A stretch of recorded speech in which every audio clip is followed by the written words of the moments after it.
Hello, welcome to the Comeback Seat. I'm Tanya, the host, and this is Shasta, the co-host, a therapist here in Salem, Oregon. I am where everybody deserves a comeback, right? That's right. That's right. The other night I was watching a show called Watson, and the psychologist in the hospital had a unit that was an EMDR little Was it a light? It was a light, and the patient was looking back and forth, and then I was like, oh, this is the same thing Shasta has, my therapist. And they didn't explain it on the show, but can you explain what EMDR is? Yeah.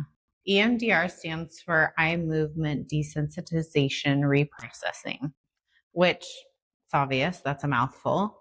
Why do we shorten it to EMDR? I have a client, every time she calls it EDMR, which is a different thing, not the same. And I probably have done that too.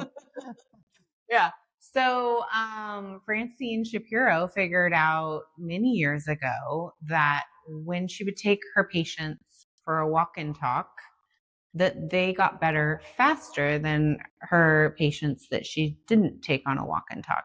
So she started to do some research. And what they figured out is when you walk, your eyes go back and forth. So it creates bilateral stimulation. And as they dug into the research and they worked with our veterans, actually, all of that research was done on vets about 40 years ago. And they realized that there was something about that back and forth movement, that bilateral stimulation, that helped them process their trauma or their negative memories more efficiently, faster. Now, we say faster, and we got to be careful with that because people think, oh, you can get better fast. And I would say EMDR isn't fast. It's faster than traditional talk therapy. So if we were saying a year of EMDR versus 5 years of traditional talk therapy, that would be probably a fairly accurate comparison. Okay. And so, go ahead. Oh, so the technology has changed drastically. So, right? Well, I mean, sort of. What they started doing when they were researching it is they started having the therapist have the patient follow their hand. And so they would follow their hand with their eyes. And so they create that bilateral stimulation. That's really hard on the body. So eventually they came up with a light bar. So it's this light bar that there's a light that travels across it back and forth, and you can track it with your eyes. And that movement with your eyes mimics what happens during REM sleep. You might have seen in a movie where somebody's sleeping and their eyes are closed, but they're going back and forth. And during REM sleep, that's part of when your mind is doing what they call cleaning or reprocessing. And it's a way that your mind categorizes the things that have happened throughout the day. So you do this every night when you sleep. So what is it, the thing that you're getting sleep? It's not hypnosis. That's a different thing. Yeah, no, none of that. What it does is it lights up a part of the brain that helps facilitate recategorizing those things. So with EMDR, you're not going to have erasing of the memory of the hard thing that's happened in your life. But what you will have is the physical sensations. So maybe the way your body responded at the time that something happened, or the emotional reaction to it, that will change. So you'll always have the memory, and maybe it's not a very good memory. Like it's tragic. Right. And you'll always look at that memory and go, that's a tragedy. But maybe you won't have that physiological response where you like catch your breath in your chest, or you won't have the intense anger that shows up anymore. You'll sort of be neutral to it physiologically and emotionally. Now, when we look at something that's tragic, we'll still maybe feel a little bit of sadness about like, oh, that's a sad thing that happened, which is a normal human response when we see something. Just like maybe you're watching a TV show and you see something sad and you're like, oh, that's so sad. Yeah. But this would be something in your own life. Right. But you wouldn't have kind of that gut instinct to, respond a certain way anymore. That would be eliminated for a lot of people. Well, my own personal experience with this and coming to you, and going through it because I had PTSD with Spain and where I got sick and I was alone, I was afraid. We do the EDMR, the EMDR, and you go through this amazing process and you do a countdown. Like when we did it, you said, how severe is this? And I say 10.